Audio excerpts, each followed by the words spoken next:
Les presento el programa de evaluación de las acciones de tutoría y orientación escolar, un compromiso con la mejora constante. Es el título de nuestro webinar del día de hoy, ¿ok?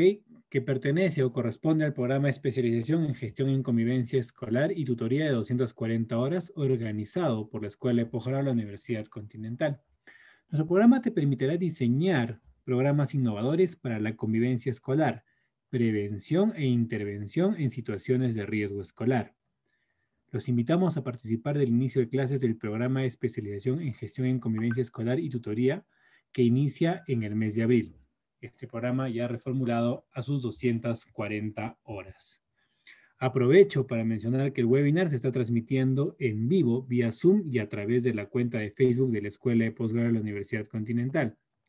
Sabemos que su aprendizaje es importante, por ello lo invitamos a unirse a nuestro grupo de WhatsApp, donde podrán acceder a artículos, tips del docente y descuentos exclusivos relacionados al programa. Les recuerdo también que podrán acceder a la constancia de participación de este webinar respondiendo una breve encuesta al finalizar. Excelente. A continuación, les voy a explicar cuál va a ser la dinámica con la que vamos a trabajar esta noche para poder, tener este webinar. Vamos a contar con la exposición de Iván Montes Iturrizaga por un lapso de 45 minutos y posteriormente daremos pase a la ronda de preguntas, las cuales podrán realizar en el chat. A continuación daremos inicio a nuestro webinar Evaluación de las acciones de tutoría y orientación escolar, un compromiso con la mejora constante, a cargo de Iván Montes Iturrizaga, a quien tengo el gusto de presentar. Iván Montes Iturrizaga es psicólogo educacional, presidente de la Sociedad de Investigación Educativa Peruana, docente de la Escuela de Posgrado de la Universidad Continental. Se ha desempeñado como consultor e investigador en el Grupo de Análisis para el Desarrollo, GRADE, del Banco Mundial, el BID, UNICEF y el Consejo Nacional de Educación. Sin más preámbulo, lo invitamos a realizar su exposición. Adelante, profesor.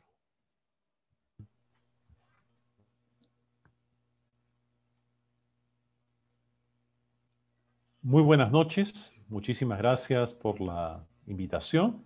Mi nombre es Iván Montes, soy profesor de la especialización y hoy día tengo el honor de dirigirles la palabra. Un saludo especial a todos mis colegas que han tenido la gran amabilidad de darse cita en este webinar en los diferentes lugares del Perú, en el norte, en Lima, en el sur, en la selva peruana, y las diferentes personas con las cuales también tengo el gusto de interaccionar, y muchas de las personas que se han inscrito también forman parte de los círculos académicos en los cuales tengo el honor de desenvolverme. Realmente para mí es una alegría bastante grande estar dirigiéndoles la palabra en este momento.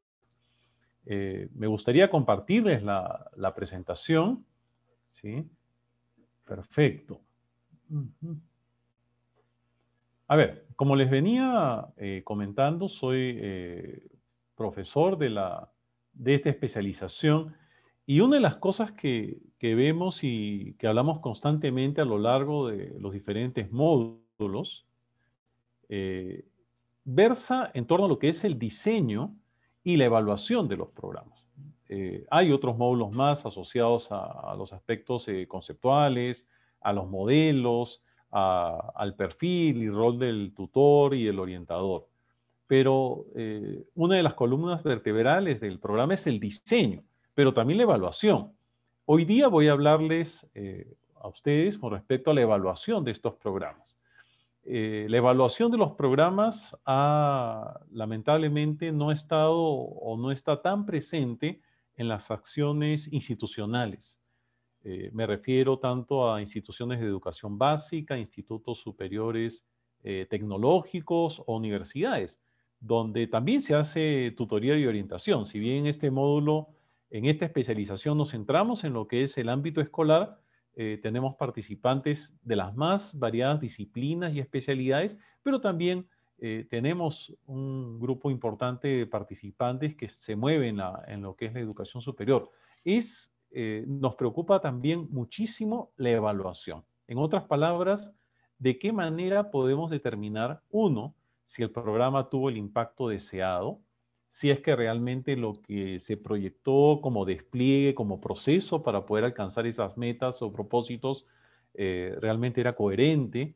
Y también, ¿cómo podemos desarrollar sistemas para ir monitoreando de manera constante los programas con miras a la optimización de los mismos? Hay muchas veces la evaluación, cuando ocurre, cuando acontece, tiene lugar al final. Y a veces nos preguntamos, ¿y por qué no, si es que al momento de encarar la tarea de enseñanza, nosotros nos vamos desplegando de manera formativa en cuanto a los aprendizajes, en la manera en que se van cristalizando las competencias, el mismo razonamiento de evaluación formativa, ¿sí?, tendría que vertebrar el diseño y la conducción de los programas?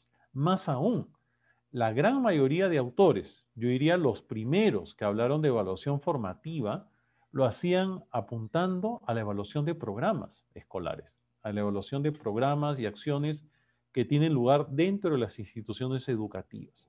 Entonces vemos ahí que existe de manera inicial, de manera histórica en el ámbito de las ciencias de la educación, la noción de evaluación formativa.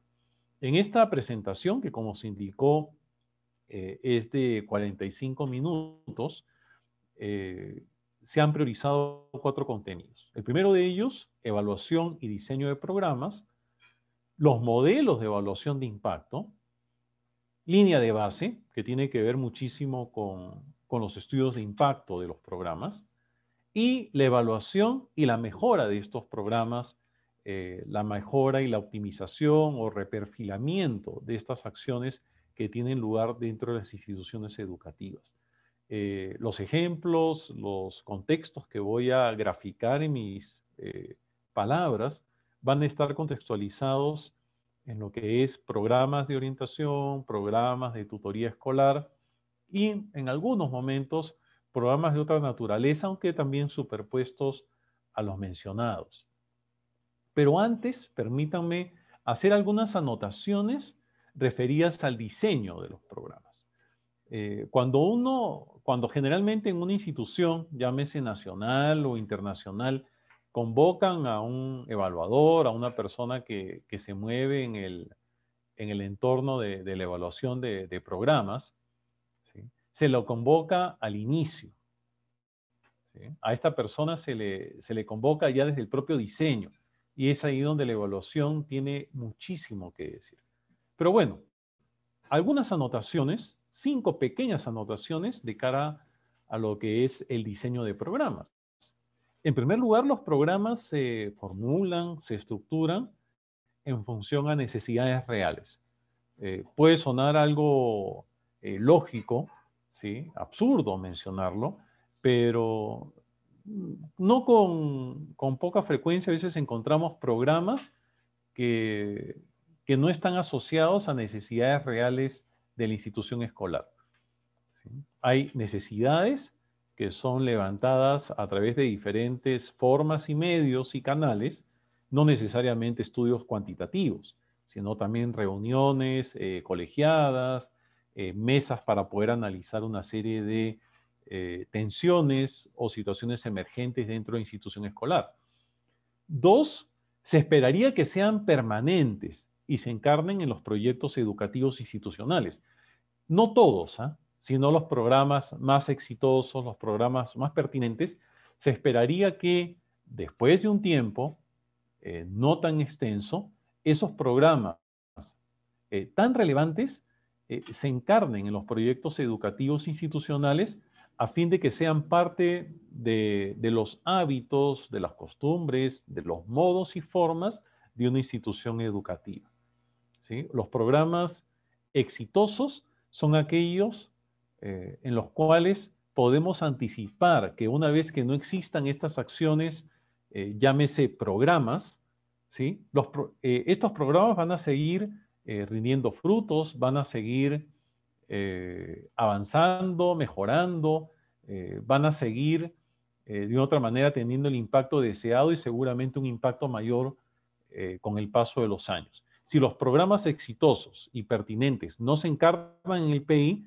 basta de que se cambie al director o a la persona que dirige estos programas o el director del departamento psicopedagógico, y estos programas empiezan a diluir dentro del día a día de la organización.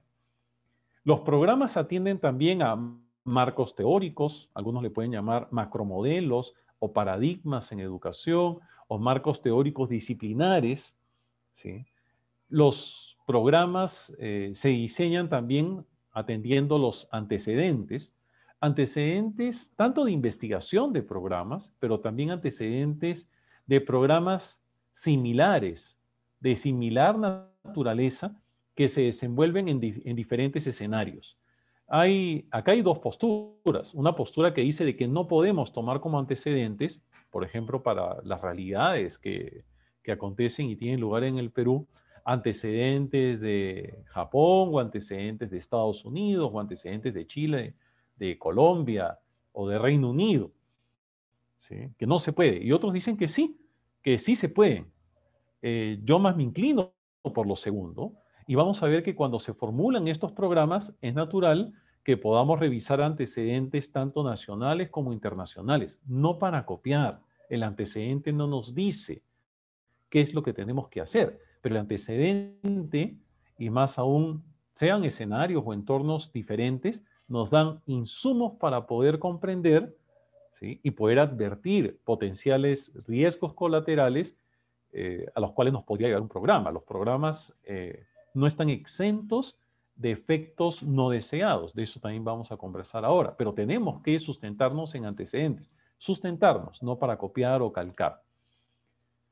Se sustenta también en el ADN institucional y también en las necesidades. El ADN institucional me refiero a la identidad de cada organización. Las escuelas son diferentes, sean públicas o privadas, pero tienen características diferentes de acuerdo al contexto, a la realidad, a los estilos de liderazgo que seguramente han tenido, los estilos y los tipos de liderazgo que han tenido en las décadas pasadas o en los años anteriores. Y también los programas atienden a las necesidades reales, tal como se había mencionado. Se sustentan también a que existen otras formas menos eficientes, menos solventes, menos, llámese, favorecedoras que otras. En otras palabras, el programa se puede justificar en la medida en que esa manera de hacer las cosas para resolver o responder a una necesidad real, ¿sí? Es mucho mejor que otras formas. En otras palabras, la justificación de la elección de un programa y su diseño o en el entorno de otras formas posibles de hacer las cosas. Ya, ese análisis también es parte del diseño de un programa. Y también los programas desde el diseño tendrían que atender a los impactos no deseados. Eso se llama anticipación política. Vamos a hablar un poquitito de eso también. O sea, hay programas, por ejemplo, para poder reducir la violencia escolar que como resultado gatillan y promueven la violencia escolar. Hay programas diseñados para reducir el embarazo adolescente que promueven el embarazo adolescente y lo que es más conocido por nosotros. Hay programas destinados a reducir el consumo de drogas y prevenirlo, que terminan provocando el consumo de drogas y suscitando mayor interés. Hay una gran cantidad de organismos en el Perú y en el ámbito internacional que han venido investigando los impactos no deseados de estos programas. Hay una gran cantidad de estudios que demuestran que algunos programas destinados a reducir el pandillaje y el abuso escolar terminan promoviéndolo. Sí, y eso, como les digo, no es algo infrecuente y es algo que tendríamos que considerar y contemplar al momento en el cual estamos diseñando un programa. ¿Sí? Pero bueno, regresemos a los diferentes contenidos y voy a dar algunas pinceladas y algunos alcances a cada uno de estos 4 contenidos vertebrales de esta presentación. Evaluación y diseño de programas. ¿Sí? ¿Cuándo entra la evaluación? La evaluación entra desde el inicio, desde la determinación de los propósitos, de las metas, de los alcances del programa. Es ahí donde tendría que haber, no necesariamente un evaluador, pero sino una mirada evaluativa de todas las personas que están participando en el diseño o participan del área de tutoría y orientación escolar.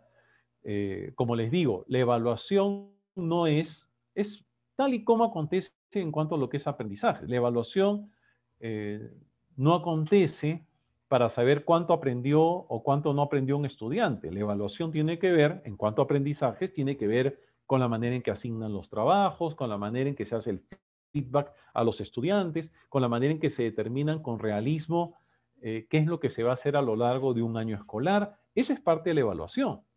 Cómo se asignan las tareas, cómo se evalúan esas tareas, qué mensajes se le dan a los estudiantes, de qué manera el tener un sistema de evaluación del rendimiento o de los aprendizajes dentro de una institución escolar impacta favorable o desfavorablemente en la aproximación que tienen los estudiantes y las familias al aprendizaje. Exactamente igual, con algunas diferencias, pasa en lo que es la evaluación de programas. La mirada evaluativa está a lo largo de todo el continuum que podemos llamar o caracterizar como programa, ¿sí? Un programa, ¿sí? Un programa, como todos sabemos, es una intervención, es una serie de procedimientos de intervenciones, de interacciones, transacciones que tienen lugar dentro de una institución escolar por un tiempo determinado, ¿sí?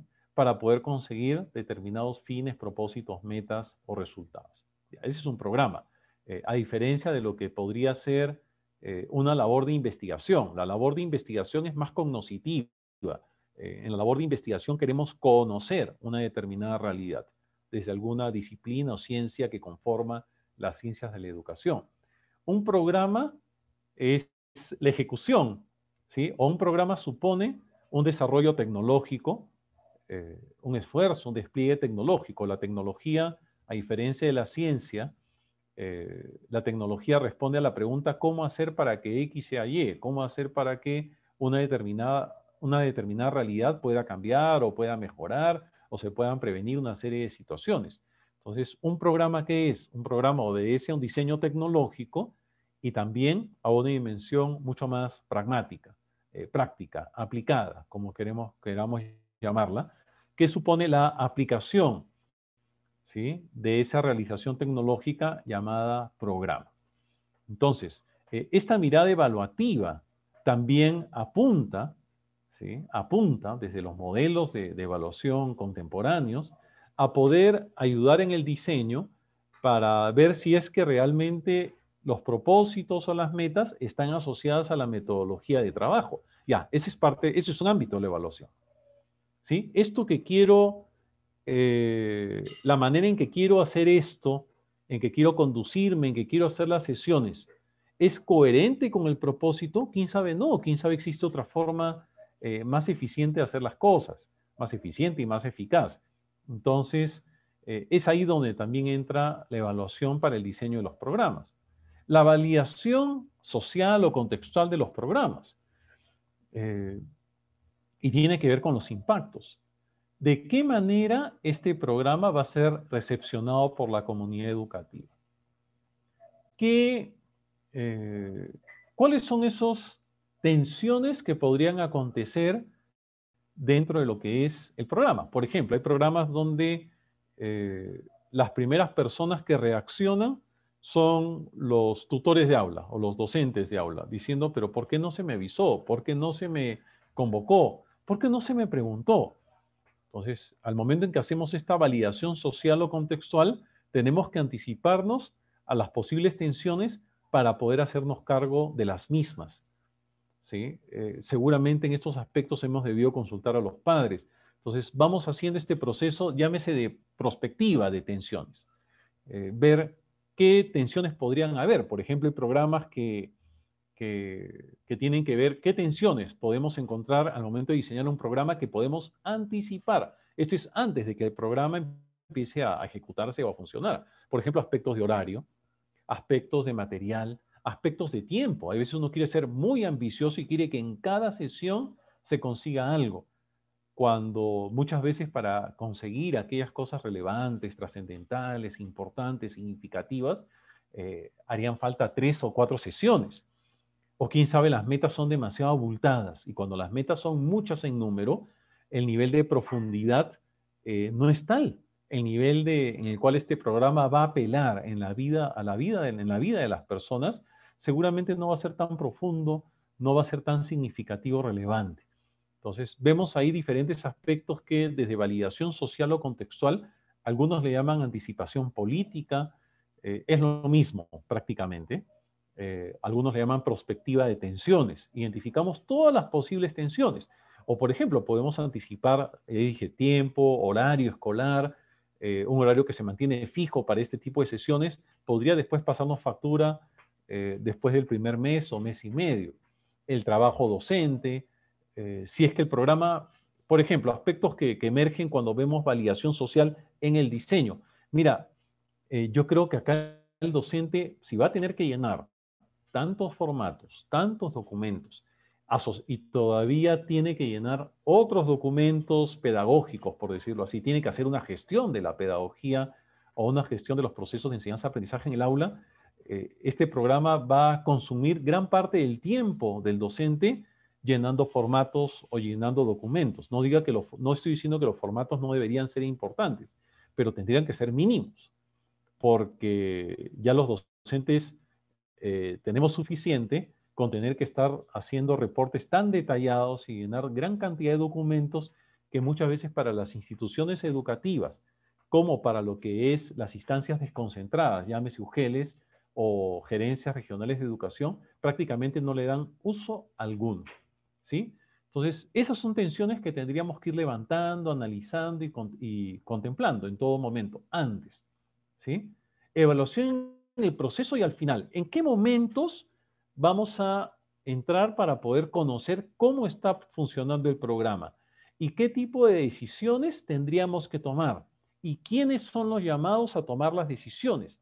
¿Y de qué manera vamos a tomar las decisiones? Son algunas de las decenas de preguntas asociadas a lo que es la evaluación de proceso. ¿De qué manera vamos a salvaguardar los aspectos éticos del programa? Tanto en la ejecución del mismo, con la información que se pueda generar con respecto al programa, pero también en la evaluación de proceso. Hay información extremadamente sensible en la evaluación de proceso. Todo lo que es información sensible, información personal sensible al momento de ejecutar un programa. Si ese programa tiene que ver con el consumo de sustancias psicoactivas, tiene que ver con lo que es adicción a docentes, si tiene que ver con acoso, si tiene que ver con una serie de fenómenos, tendríamos que, eh, tendríamos que considerar que tiene que haber un marco ético y también un marco legal para actuar. Y la evaluación al final, eh, ¿qué tipo de evaluación vamos a hacer al final? Esto tiene que ver mucho con el diseño, porque después porque si queremos evaluar el impacto, necesitamos tener una línea de base. Y sería ideal que estos aspectos evaluativos y el aporte de la evaluación al propio diseño del programa esté dado con suficiente tiempo, con la anticipación del caso, para que después no lleguemos al final del programa y, y recién preguntarnos si cómo lo evaluamos y por qué no lo evaluamos a lo largo cada mes o cada 2 meses y cuáles son los ámbitos que vamos a evaluar. ¿Sí? Y también de qué manera diseñamos un modelo de evaluación que sea abierto y amigable ante cualquier emergencia, emergencia de información, alguna situación nueva que pueda salir, porque a veces ocurre que sale una situación determinada y en vez de hacer una sesión de emergencia o extraordinaria para evaluar qué es lo que está pasando, hay personas que dicen, bueno, todavía faltan 35 días para la sesión de evaluación. No, el sistema tiene que ser bastante inteligente para poder eh, tener esa flexibilidad para poder sentarse en una mesa y ver qué está sucediendo, qué podemos hacer para poder mejorar y apuntalar en aquellos aspectos que de una otra manera serían importantes intervenir. Modelos de evaluación de impacto. Existen muchos modelos para evaluar tanto el impacto como para evaluar la propia ejecución de un programa. Por ejemplo, los modelos de enjuiciamiento. Por ejemplo, si estuviéramos en un distrito determinado del Perú y tenemos una red de acciones de tutoría y orientación escolar, podríamos hacer, por ejemplo, que un profesor A vaya a la escuela B y de la escuela B vaya a la escuela A y de la C vaya a la escuela D y así sucesivamente. Ya ahí se podría practicar el modelo de enjuiciamiento, donde expertos de otras instituciones que conforman una red de tutoría y orientación escolar puedan participar. O también las instituciones educativas pueden convocar expertos de la propia institución o externos a la misma para que puedan hacer o regirse a través del modelo de enjuiciamiento. El modelo de enjuiciamiento tiene que ver con el modelo de criterio de experto, ¿sí? Son personas que conocen del ámbito, que conocen de programas, que pueden pasar 2 o 3 días dentro de la organización, pueden ser profesores que participan también del programa, de la propia institución educativa, ¿sí? Conversan con los involucrados, revisan documentación, observan sesiones y después emiten con toda la ética y la técnica del caso un informe, ¿sí? Un informe al comité, a las personas que van a tomar decisiones. Los modelos de enjuiciamiento tienen diferentes variantes. Nosotros desarrollamos mucho en este diplomado eh, toda la profesionalidad del modelo de enjuiciamiento que acentúa aspectos extrínsecos y toda el itinerario también de ejercicio profesional que podría tener un profesor o un sociólogo o un psicólogo que participa de este programa. Entonces, el modelo de enjuiciamiento de juicio de experto, tenemos los modelos de consecución de metas, que es el modelo, uno de los modelos más clásicos que tenemos. El modelo de consecución de metas inicialmente lo formuló Ralph Tyler en los Estados Unidos hace muchísimos años. Hammond después lo modificó o lo fue optimizando. En la Universidad de San Francisco hay un modelo de consecución de metas. En Harvard hay un modelo de consecución de metas. También en la Escuela del Futuro, en el MIT de Boston, donde he tenido la oportunidad también de ser evaluador, hemos seguido mucho el modelo de consecución de metas. Tiene que ver con que un programa es bueno si es que las metas, ¿sí?, que se formularon inicialmente se han conseguido. El modelo de consecución de metas sirve muchísimo para lo que es la evaluación de impacto. Tenemos una línea de base o fotografía inicial y vemos en qué medida se alcanzaron las metas planteadas o los alcances o resultados del mismo. Y hay ahí toda una serie de ciencia y técnica para poder conducirse a través de estos modelos y las diferentes versiones del mismo. Modelo de facilitación de decisiones. Claro, este modelo que surgió en la Universidad de California plantea de que cuando uno está frente a un programa, en este caso orientación y tutoría, lo que uno debe saber es que como evaluadores tenemos que, ya sea en el proceso mismo del programa como al final, tenemos que servir información. Si un profesor de nuestra área de orientación y tutoría es el que más se ha especializado en el tema de evaluación, ese profesor tendría que asumir, o sería deseable que asuma, la idea de que toda la información que va a generar, desde el punto de vista técnico y ético, o templando estas dimensiones, tiene que estar orientada a la toma de decisiones. Entonces, en este caso, la evaluación o el evaluador, sea interno, sea externo, es un sirviente de información para que las personas, en este caso con el estatus en la organización o el nivel de participación en el programa, puedan tomar las decisiones pertinentes, oportunas, solventes, significativas, para que el programa siga dando frutos, para que el programa pueda mejorar, para que el programa pueda tener más impactos, o seguramente nos damos cuenta de que ese programa tiene más impacto de lo que nosotros pudimos haber anticipado. En este caso, ¿qué tenemos que hacer? Es sobre la marcha cambiar el programa, o seguramente en la versión siguiente o el próximo año saber que el programa tiene más impactos, ¿sí? Muchos más impactos. Nosotros encontramos, por ejemplo, en este estudio que tuve la suerte de dirigir para el MIT de Boston, que los programas una serie de programas de desarrollo tecnológico escolar en el Perú tenían impactos en el área relacional. Me refiero al programa Infoescuela, que se hizo con materiales Legodacta hace ya 22, 23 años. Y en este estudio encontramos de que el programa no solamente impactaba en el razonamiento científico, en el pensamiento matemático, en el pensamiento tecnológico, en el pensamiento físico, sino también tenía un impacto no contemplado por los diseñadores del programa, que era en compartir material, en disposiciones y en actitudes solidarias de ayuda, en lo que se formaba a los estudiantes en el trabajo en grupo, en liderazgo. Entonces, podemos nosotros optimizar los programas muy bien con este modelo. Ojo que no es que uno va a seguir un modelo, sino uno, dentro de toda esa riqueza que se gesta y se genera en un programa de orientación y tutoría escolar, uno apela y uno construye su propio modelo para ese programa a la luz de los alcances de los teóricos y los tecnólogos de la evaluación de programas en educación.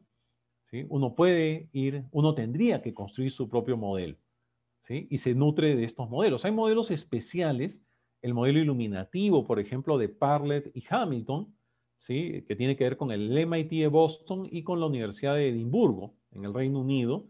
Son modelos más, el modelo de consecución de metas, el segundo, tiene que ver más con lo cuantitativo. El modelo de facilitación de decisiones tiene que ver más con un modelo cuantitativo y cualitativo. El modelo de enjuiciamiento está orientado más a lo cualitativo. El modelo, por ejemplo, de iluminativo, que es uno de los modelos especiales de Parlett y Hamilton, es un modelo, yo diría, mayormente recargado a lo cualitativo. El modelo iluminativo dice lo siguiente: si queremos evaluar un programa, por ejemplo, de prevención del consumo de drogas o de pandillaje, prevención de pandillaje, este modelo de evaluación o este programa debe ser evaluado de manera sensible, holística, de manera integral, ¿sí? Y tiene que ser evaluado atendiendo a la perspectiva de todos los involucrados, pero también de aquellas personas que pueden ser realmente espectadores y agentes muy claves que están al tanto de la problemática. Por ejemplo, en un programa que tenga que ver con pandillaje o agresión escolar, el modelo iluminativo, por ejemplo, abogaría o propondría que las personas que hacen mantenimiento, que hacen limpieza, las personas que son auxiliares de educación, el portero de la institución y las personas que manejan y conducen la movilidad escolar tendrían que ser entrevistados y considerados y tomados en cuenta. ¿Sí? En otras palabras, el modelo iluminativo nos dice en qué situaciones es importante abrir el panorama para poder ir a aquellas personas que nos puedan dar información. Si ustedes me dicen a mí, por poner un ejemplo, si quisiera saber, yo me dedico a la evaluación hace casi 35 años, si tuviera que elegir algunos actores para evaluar el clima institucional, ¿sí? El clima institucional, podríamos ver de que las personas que hacen la limpieza en un centro educativo o el portero podrían darme información muy rica con respecto a cómo son las relaciones humanas dentro de lo que es un colegio, un instituto, una universidad. ¿Sí? Entonces, hay por ahí, ¿y por qué? Claro, porque muchas veces las relaciones humanas, o a veces si tenemos un líder más transaccional o un líder, entre comillas, no un líder, sino un directivo que más que líder es un jefe o un capataz, la realidad de ese directivo la tenemos en aquellas personas que, entre comillas, son invisibilizadas dentro de la organización escolar, lamentablemente, ¿no? En otras palabras, quien conoce realmente cómo es un directivo, o sea, cómo es la persona que limpia, la persona que está haciendo movilidad o el portero de la institución. Por consiguiente, si queremos saber cuáles son las personas o conocer, por poner un ejemplo, las personas más educadas y consideradas en una organización, son las personas que seguramente van a tener la información mucho más pertinente y relevante. ¿sí? Hay personas que solamente saludan al jefe o saludan a los coordinadores, pero después no saludan a nadie, ¿no? Por poner ejemplos, ¿sí? Y a mí me ha tocado hacer ese tipo de estudios y de trabajos con bastante frecuencia.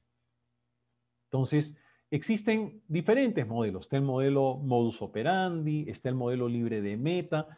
El modelo libre de meta, por ejemplo, nos dice, hay un autor que es el padre de la evaluación referida a criterios, que nosotros utilizamos mucho la evaluación criterial, que se llama James Popham. Y James Popham, en su libro de evaluación de programas y centros educativos y otros sobre modelos de evaluación, dice de que en las comisiones de evaluación, especialmente el modelo de enjuiciamiento, él ha sido evaluador en los Estados Unidos por casi 4 décadas. Si es una organización escolar y que las propias metas del programa entorpecían, ¿sí? Así como esos tapaojos que tienen los caballos de carrera, entorpecían la labor de muchos evaluadores, porque decían, eso no es una meta, eso no es tan importante. Y entonces es ahí que algunos teóricos plantearon el modelo libre de meta. ¿Qué significa? Cuando vamos a evaluar el impacto de un programa, tenemos en consideración, como es de suponerse, las metas formuladas con anticipación, pero también consideramos aquellas metas que emergen y que podemos encontrar al momento en que vamos interaccionando con la realidad, que nos dicen, mira, qué impactos tan importantes hemos considerado en el programa. ¿Sí? ¿Qué impactos tan importantes? A mí me ha tocado estar en comisiones gubernamentales de evaluación, tanto en el Ministerio de Educación, en el CONAFO, Asamblea Nacional de Rectores, donde, por ejemplo, una institución decía, pero miren qué importante, miren lo que encontramos. Y el propio miembro de una comisión evaluadora decía, no, no, no, pero eso no nos importa, no, no, no, pero eso no nos interesa. Cuando aquello que estaba reportando ese profesor, ese director, ese tutor y ese orientador era importantísimo para comprender todo lo demás o comprender cómo era el funcionamiento institucional. Entonces, en los más, el modelo modus operandi, eh, construir a estado conducido. Muy bien, mientras el profesor vuelve a la conexión, parece que ha habido un problema. Quiero comentarles un poquito acerca de nuestro programa de gestión en convivencia escolar y tutoría de 240 horas. Por favor, si me ayudan con el PPT. La certificación. Luego de aprobar todos los módulos del programa, se te otorgará el certificado de especialista en gestión en convivencia escolar y tutoría a nombre de la Escuela de Posgrado de la Universidad Continental. Esto por una duración de 240 horas lectivas. Ojo, nuestra certificación te dará la oportunidad de ser candidato a convocatorias realizadas por el Ministerio de Educación y las direcciones regionales de educación de las diferentes jurisdicciones en puestos como especialista en convivencia escolar y similares según Decreto Supremo 004-2018 Minedu. ¿Cuáles son los módulos que se van a estudiar en este plan de estudios ya mejorado, ¿no? El módulo número 1 es gestión de currículo y proyectos formativos. Módulo 2, didáctica y evaluación del aprendizaje. Módulo 3, innovación y emprendimiento educativo. Módulo 4, tutoría y orientación educativa 1. Módulo 5, tutoría y orientación educativa 2. Módulo 6, convivencia escolar. Módulo 7, diseño de programa de prevención e intervención escolar 1. Y módulo 8, diseño de programas de prevención e intervención escolar 2. Nuestra plana docente es el profesor que está exponiendo el día de hoy, el docente Iván Montes Iturrizaga, quien es presidente de la Sociedad de Investigación Educativa Peruana, director de la Escuela de Postgrado de la Universidad María Auxiliadora, doctor en Ciencias en la Educación de la Pontificia Universidad Católica de Chile, becado por la Fundación Kellogg de los Estados Unidos, y Las Pau, afiliado en Harvard University, maestría en Psicología Educativa por la Universidad Nacional Mayor de San Marcos. Muy bien, tenemos también a la profesora Paula Chirinos Cazorla, quien tiene experiencia en gestión de proyectos de desarrollo social e incidencia política, especialmente en niños, niñas y adolescentes en condición de vulnerabilidad. Equipo principal Minedu, magíster en psicología de la Universidad Peruana Cayetano Heredia, egresada del doctorado en psicología y con especialidad en educación emocional y bienestar. Siguiente, por favor. Nuestro docente, el profesor Rafael Miranda Ayala, investigador principal del Children's World para Perú y del Estudio Internacional de Niños y Niñas Adolescentes del Centro de Atención Residencial, calificado como docente investigador por CONCITEC, magíster en Políticas de Desarrollo Internacional por la Universidad Nacional de Seúl, Seoul National University. Actualmente es candidato a doctor en Psicología por la Universidad de Girona en España. Muy bien. ¿Por qué estudiar con nosotros? ¿Cuál es nuestra experiencia en cifra?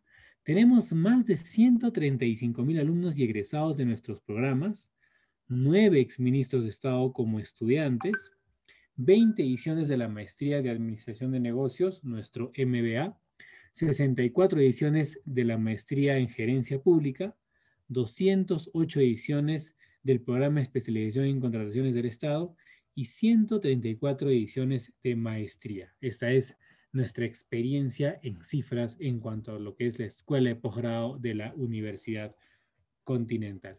Muy bien, me indican de que el profesor ya se ha vuelto a conectar, ha habido un pequeño problema técnico, pero ya ha sido superado. Profesor, lo dejamos para que continúe con su disertación.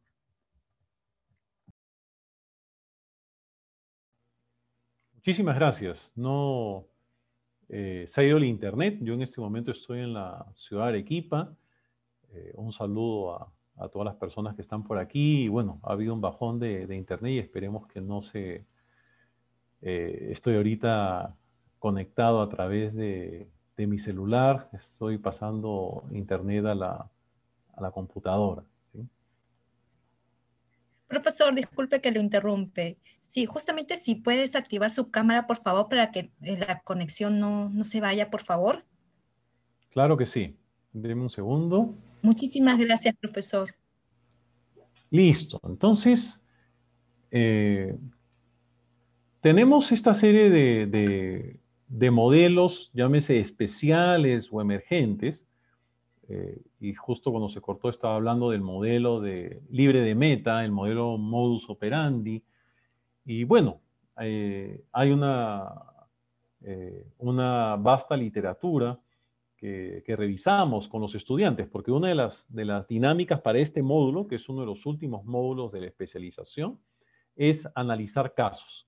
¿Sí? Cuando vemos el diseño y la evaluación de programas dentro de lo que es un aula de clases, en este caso un aula de clases virtual por la pandemia, analizamos casos, recreamos casos, construimos casos y propongo casos reales para ver y determinar cómo elaboramos, diseñamos un programa, una evaluación, un modelo evaluativo para evaluar un programa determinado.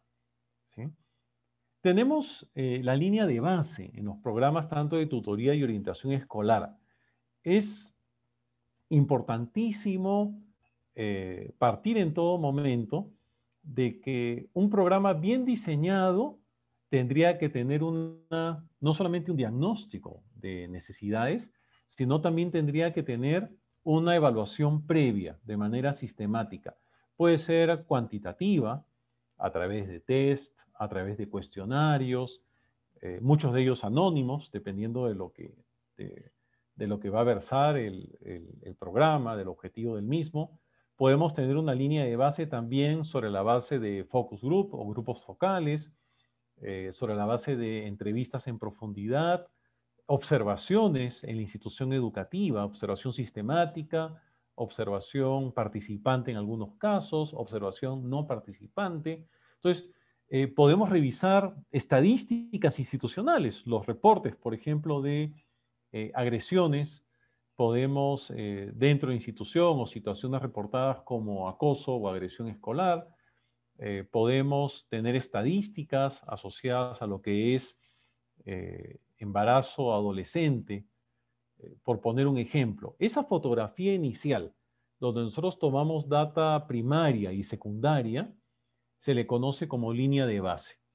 Esta información capturada, por llamarlo así, de una manera sistemática y rigurosa, la vamos a tener que capturar también al finalizar el programa o después de un año o después de un año y medio de estar transcurriendo el mismo dentro de institución educativa. La línea de base es el punto de partida. es, por ejemplo, si queremos hacer un programa de prevención y abordaje temprano de lo que es las adicciones a Internet, ¿sí? A toda la multiplicidad de situaciones que están dentro del membrete de adicciones informáticas o adicciones a Internet, tendríamos que conocer realmente cuál es el punto de partida. Cuántas horas pasan los niños y las niñas frente a un ordenador, qué tipo de juegos juegan, si tienen control parental, si sus padres les han obsequiado celulares o tablets, qué tipo de especificaciones tiene la tecnología en la casa, cuánto tiempo pasan solos, qué redes sociales tienen los estudiantes dentro de una institución educativa, si tienen computadora en su cuarto o no, qué otras actividades hacen eh, aparte recreativas o expansivas que no tengan que ver con estar frente a una pantalla. Porque ojo que los programas orientados a reducir y prevenir la adicción a Internet, sustentados en lo que es promoción de estilos saludables, son los que tienen mayor impacto. Y aquellos programas que están orientados en la tecnología y los medios tecnológicos solamente, su impacto es mucho más reducido. Entonces, esa línea de base, yo le llamo fotografía inicial, es el patrón, es uno de los patrones de comparación cuando damos la evaluación de salida o la evaluación final o la evaluación de la primera o segunda fase de un programa determinado. Entonces, la línea de base también tiene usos, por ejemplo, para poder rendir cuentas a las personas que han solventado el programa. Rendir cuentas, por ejemplo, a los funcionarios o especialistas del Ministerio de Educación, si es que tenemos un programa de carácter gubernamental. Yo sé que muchas veces los propios funcionarios tienen su línea de base. En la institución escolar podemos tener nuestra propia línea de base para poder también rendir cuentas a los padres de familia, a las APAFAS, rendir cuentas a las personas que de otra manera se han involucrado, se han comprometido de diferentes maneras con este programa. Entonces son usos, pero también tenemos detrás de lo que es la línea de base una serie de criterios técnicos que tienen que ver con el rigor, porque en la línea de base es un proceso muy parecido a lo que podría ser una investigación científica. Es más, muchas personas se pueden graduar de doctores haciendo un estudio de impacto o pueden publicar en revistas ranqueadas o de alto impacto en la comunidad académica. Uno puede presentar un estudio evaluativo también como una contribución científica y original al conocimiento. Entonces, hay diferentes criterios y los criterios y estándares que utilizamos son los estándares que se usan habitualmente para hacer la investigación social, más criterios y estándares muy específicos que se asocian con la labor del evaluador profesional. En Estados Unidos, por ejemplo, existe la Asociación Americana de Evaluación Educativa, que tiene que ver con la evaluación de programas y tiene un código de ética y tiene estándares técnicos. Personalmente, en el Perú y en los países en los cuales me desenvuelvo como evaluador, y en ausencia de estos estándares, me rijo de los estándares tanto europeos como los estándares de la Asociación Americana de Evaluación Educacional, que son estándares, ojo, de alcance universal. Los estándares no están contextualizados en ninguna realidad.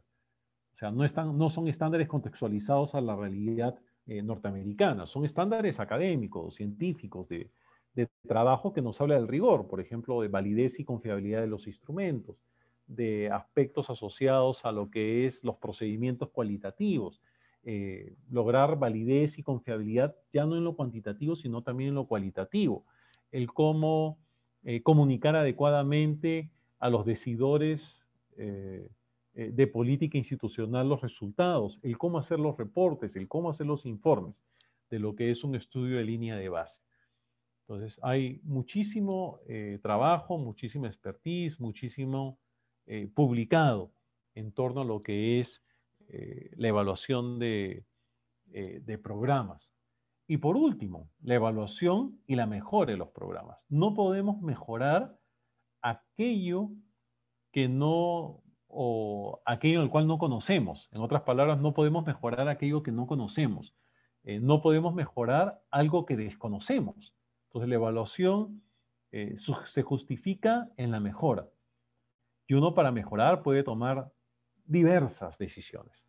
Decisiones incrementativas, decisiones homeostáticas, que es para mantener el equilibrio de los programas, decisiones metamórficas, decisiones muy drásticas, si es que consideramos de que algo no está teniendo el impacto deseado o se están produciendo mayor cantidad de situaciones de violencia escolar, si después de haber intervenido o estando en ejecución un programa destinado a reducir, hemos encontrado incremento. O sea, ahí una decisión metamórfica tendría que ser vital, importante y urgente. Decisiones neomovilísticas que tienen que ver con dinamizar el programa de cara a poder hacer algunas correcciones, pero sobre todo a que este programa siga transitando de la manera más óptima, ¿sí? Entonces, la optimización es vital en la evaluación de un programa de orientación y tutoría escolar. No podemos esperar al final, y más aún cuando trabajamos en todo lo que es, en todas estas temáticas emergentes y necesarias y urgentes, que tiene que ver con la tutoría y la orientación, especialmente en lo que es la educación básica, ¿no? La evaluación se sustenta porque tenemos que tomar decisiones colegiadas e informadas de manera rigurosa. Decisiones colectivas. Las decisiones son buenas en la medida en que participan las personas involucradas y las personas que han diseñado y están ejecutando el programa, y donde consideramos también la perspectiva de los diferentes agentes ejecutivos, de los agentes educativos, perdón. ¿Sí?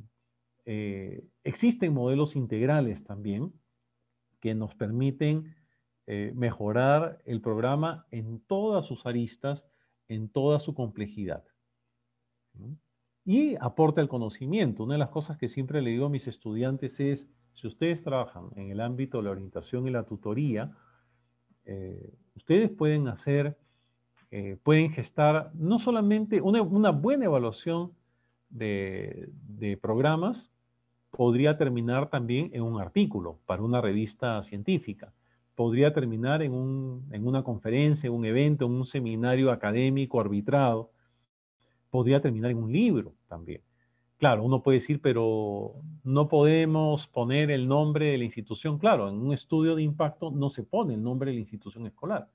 Se definen algunas características. Se dice una institución en, no sé, en la ciudad de Trujillo, estatal, en un distrito con tales características sociodemográficas y con familias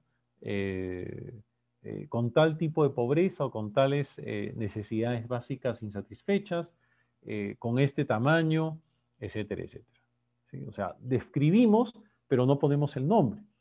Entonces yo creo que dentro de lo que es la orientación y la tutoría, también podemos hacer un aporte al conocimiento, independientemente del ego, del orgullo que uno pueda sentir al publicar un artículo, que es, ojo, legítimo, legítimo. El orgullo, la satisfacción de haber hecho una publicación o una tesis de maestría y doctorado, completamente legítimo. Yo diría que es una de las patas del aporte al conocimiento, pero también está la otra, que es poder comunicar a los otros la manera en que se ha evaluado ese programa y los resultados de esta evaluación.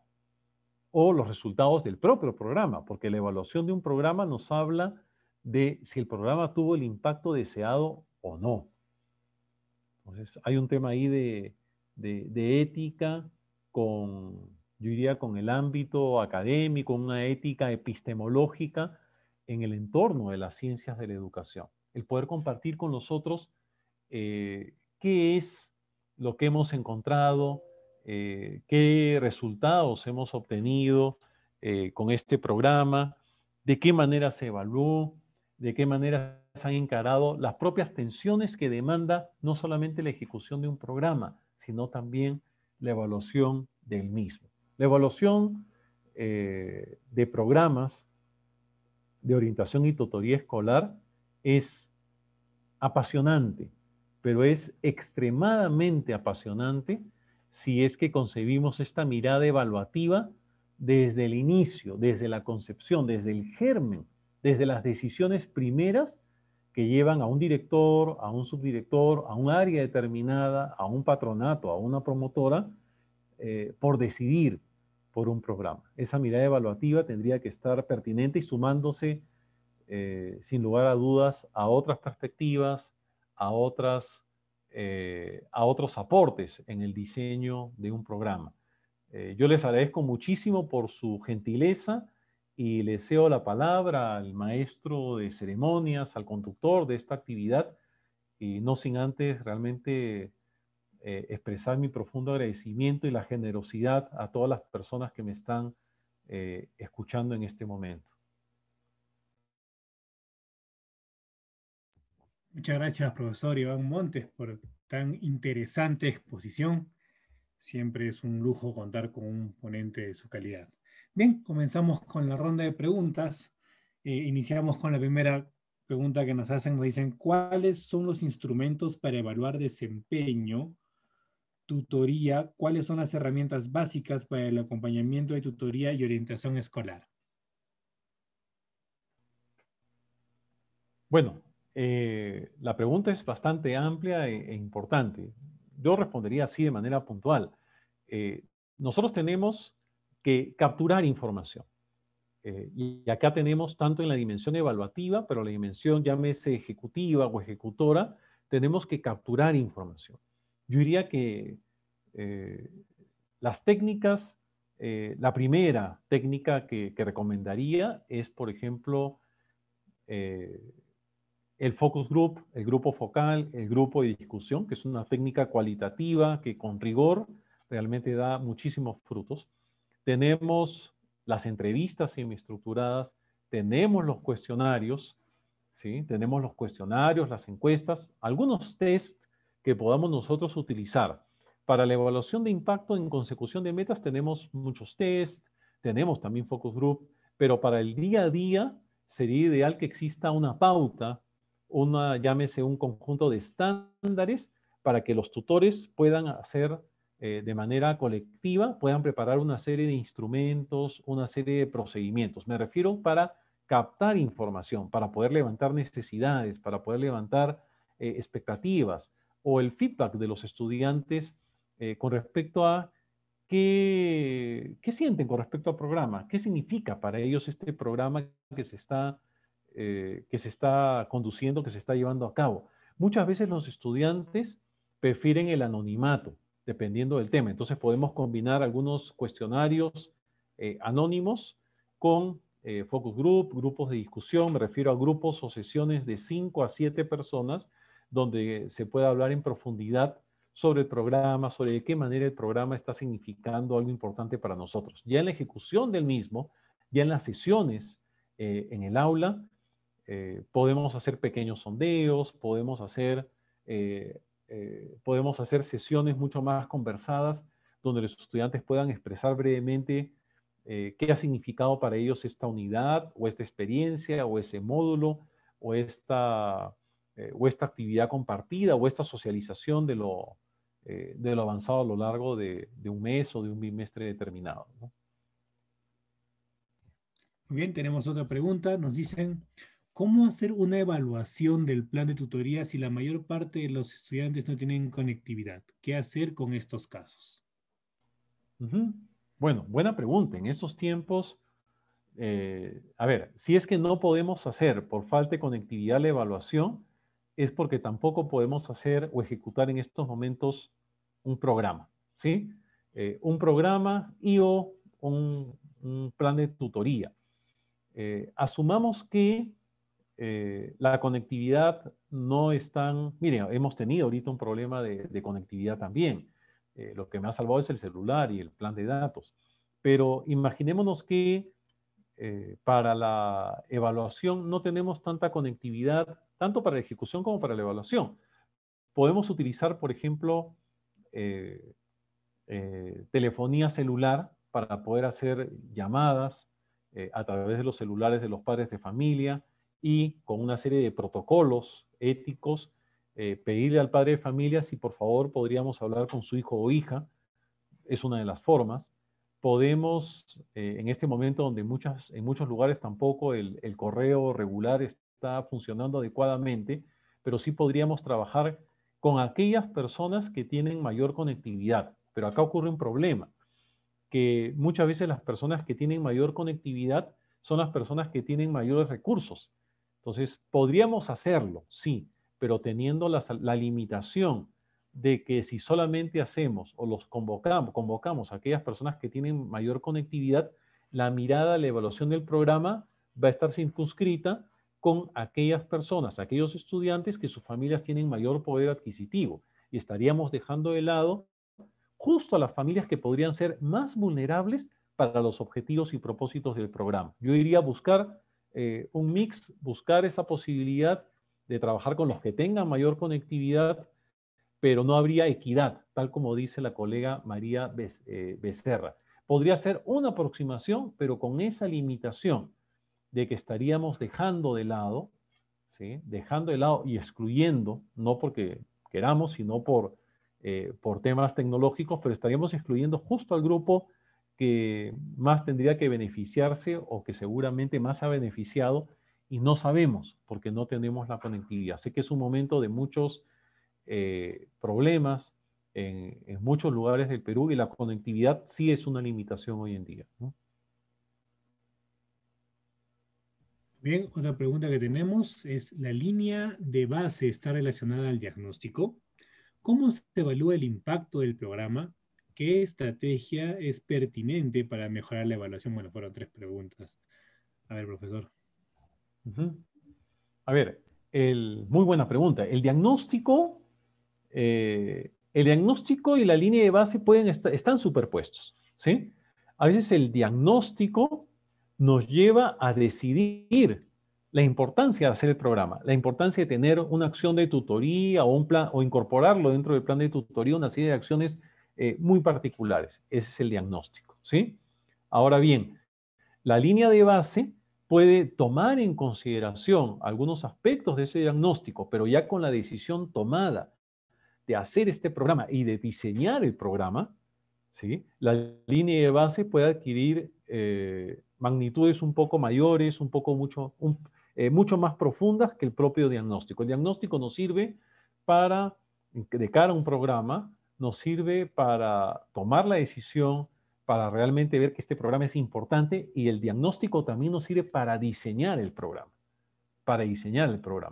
Posterior al diseño, ¿sí? La línea de base puede completar ese diagnóstico, por decir así, pero sí está superpuesto. Y para evaluar el programa, nosotros podemos comparar esa línea de base con una medición de salida, después de un año o de 6 meses. Podemos también evaluar el impacto del programa sobre la base de entrevistas, focus group, grupos de discusión, conversar con los padres de familia, pasarles un cuestionario anónimo a los mismos a través de un enlace web o a través de una llamada telefónica o a través de sencillas preguntas en mensajería de texto. Yo he estado hace poco haciendo una evaluación y una consultoría para el Ministerio de Educación en tiempos de pandemia, donde pasamos a las personas 5 preguntas a través de mensaje de texto del celular, ¿sí? Hoy en día, gran parte de la población peruana al menos tiene un celular y utiliza la mensajería de texto, no el WhatsApp, sino la mensajería de texto. Ya todos los planes incluyen 300, 400, 500 mensajes de texto, y cualquier celular, hasta esos blancos y negros que tenían el juego de la culebra, ¿sí? Permiten mandar las 5 preguntitas y que la persona lo pueda responder. Pero yo creo que es importante que se comprenda que la línea de base constituye un patrón de comparación al momento de hacer parte del estudio de impacto, porque tenemos también entrevistas y otras técnicas cualitativas. Bien, otra pregunta más que tenemos, ¿qué estrategia podríamos aplicar para la mejora de la convivencia escolar? Wow, es una pregunta de grueso calibre y de gran valía. Y es una pregunta que que apela a lo tecnológico. Yo diría sinceramente, si me piden mi consejo, yo diría humildemente y con el respeto a los expertos en convivencia escolar, tenemos muy buenos expertos dentro del programa, yo diría 3 cosas. Uno, que la convivencia escolar se proyecta y tiene bastante sentido si es que los estudiantes y los profesores lo aprecian en el día a día. En otras palabras, si la convivencia escolar se aplica y se vive más que decirla, yo creo que sí tendría un buen impacto. En otras palabras, la convivencia escolar mejora no cuando hablamos de convivencia escolar, sino cuando la practicamos a todo nivel, cuando las personas nos tratamos como legítimos otros, cuando nos respetamos, cuando no existe exclusión, cuando nos integramos, cuando no existe ningún tipo de segregación por ninguna naturaleza, cuando acostumbramos a la organización escolar a hablar, a comunicarse, a decir, a manifestar adecuadamente nuestras diferencias, y cuando los docentes también se hacen cargo de los problemas que puedan existir entre los estudiantes y no dejamos pasar como diciendo es un problema entre los chicos, no es un problema entre los jóvenes, no nos podemos meter. Entonces, tal como decía el sacerdote Saavedra, con el cual trabajé hace 3 décadas en la Universidad Marista, en Miraflores, él decía que la escuela avanza en pro de la paz, en pro de la justicia, en pro del entendimiento, si es que realmente lo aplicamos. Porque de nada sirve las marchas, las pancartas. Puede servir, puede ayudar, pero de nada sirve o se desdibujan estas acciones que pueden ser relevantes si es que realmente no lo practicamos, convencidos de que la convivencia escolar nos va a procurar una institución educativa más educadora, más formativa, familias realmente pacíficas, donde se pueda plantear una convivencia saludable entre hombres y mujeres, ¿sí? Y por consiguiente un país mejor. Yo creo sinceramente en la práctica, en la vivencia de Bien, esos valores que podemos plantear, ¿no? muy bien. Una pregunta más. ¿Cómo hacer que desde la gestión de las IIEE, bueno, se privilegie la tutoría, pues aún se sigue ponderando las diversas áreas curriculares? ¿Qué hacer para promover que los tutores se sientan acompañados también? ¿Mm? Ya, es una pregunta, yo no voy a intentar una respuesta según mi experiencia y qué es lo que yo pienso. Eh, Considero de que todavía en nuestro país los aspectos o las áreas curriculares plantean una gran asimetría, ¿sí? En desmedro de la parte formativa. Muchas veces nos dan como tutores, yo por si acaso trabajo también en instituciones educativas y asesoro a las mismas, pero también trabajo en instituciones educativas, muchas veces se le dan los peores horarios, la menor cantidad de tiempo, la menor atención y se focaliza de manera excesiva para mi gusto eh, aspectos tan irrelevantes como que la escuela prepare para el examen de admisión, por ejemplo, ¿no? O que, porque claro, si los exámenes son una mala pauta para la educación secundaria, la escuela no debería dar ninguna cabida para que se preparen los estudiantes para un mal examen, que promueve pobres hábitos de estudio.